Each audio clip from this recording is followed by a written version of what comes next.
এদিকে আসবে তো, এদিকে আসবে তো।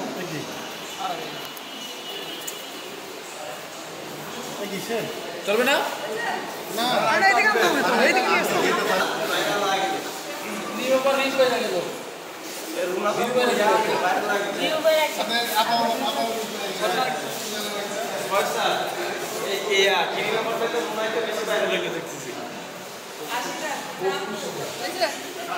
আপনার কি শোনা দাম এর মধ্যে না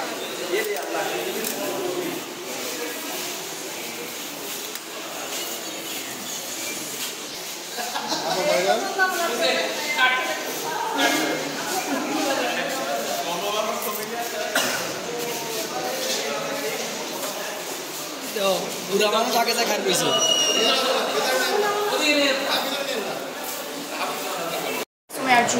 আমি একাই একসাথে অ্যাম্বাসেডর হিসেবে কাজ করছি।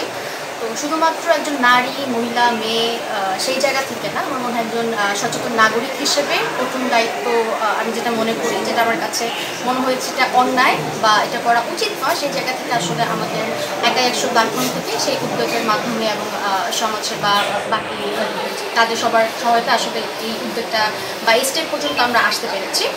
আপনারা খেয়াল করলে দেখবেন যে ক্রিম আপা তার নানা কর্মকাণ্ড বা বাচ্চাকে ঘিরে তার যে ভিউ ব্যবসা বলা যেতে পারে, বিভিন্ন সময় ছোটো বাচ্চাটার একদম ছোট কানের মধ্যে সে বড় বড় দুল দিচ্ছে, কখনো আঙুর খাওয়াচ্ছে, যেটা আসলে যে কোনো মানুষ দেখলেই মনে হবে যে এটা আসলে কোনো ফানি ভিডিও না।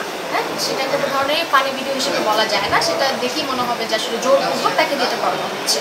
এবং যখনই তার ব্যাপারে সরকারিভাবে মামলা করা হয়, সেই মামলার পরেও তিনি সপরিবারে বাচ্চাদেরকে নিয়ে তিনি বারবার হুমকি দিচ্ছিল যে সে পুরো পরিবার সহকারে সুইসাইড করবে। তো আসলে সেটা দেখার পরে আমরা আসলে বাচ্চাগুলোকে নিয়ে অনেক বেশি আশঙ্কিত ছিলাম। সেই জায়গা থেকে বাচ্চাদের সুরক্ষায় আসলে আমরা এই ব্যাপারটা যত দ্রুত করা যায় সেদিকে আসলে আমরা আগাচ্ছি।